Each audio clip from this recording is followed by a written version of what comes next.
Kalian tahu nggak sih? Ternyata dari video yang udah ditayangin di depan tadi, banyak dari orang Indonesia yang masih melakukan kesalahan yang sama. Beli amoxicillin di warung, minum yang nggak dihabisin, dikasih ke orang lain, bahkan dibeli untuk disimpan buat nanti-nanti.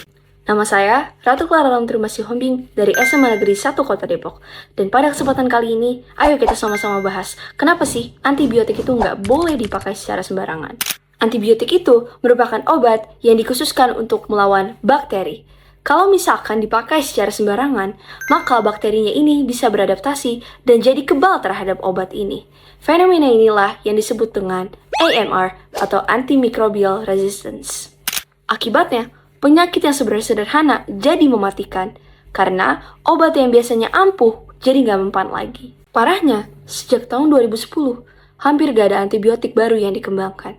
Karena apa? Karena pastinya penelitian itu mahal banget dan bakteri itu terlalu cepat untuk menjadi resisten. Jadi, kalau antibiotik sekarang yang kita punya ini udah nggak mempan lagi buat tubuh kita, bisa-bisa kita balik lagi ke zaman dulu, di mana luka kecil aja bisa membuat seseorang itu meninggal.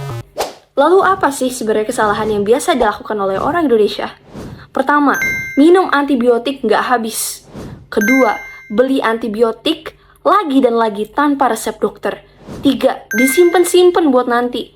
Keempat, dikasih ke orang lain. Semua ini bikin resistensi itu makin cepat untuk menyebar. Ingat, nggak semua obat itu bisa dibeli secara bebas. Kalau logonya ada hijau atau biru, itu artinya obat bebas atau terbatas.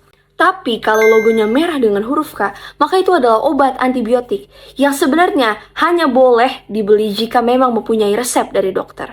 Minum antibiotik tanpa aturan bisa bikin alergi, sakit perut, bahkan kematian. Sama aja kayak obat paracetamol, kalau diminum terus-menerus bakal timbul sindrom yang serius. Kulit kita ini bisa jadi mengelupas, bibir kita jadi bengkak, bahkan kita harus dirawat di rumah sakit. Antibiotik hanya boleh dibeli kalau memang diresepkan oleh dokter. Harus habis sesuai aturan waktunya.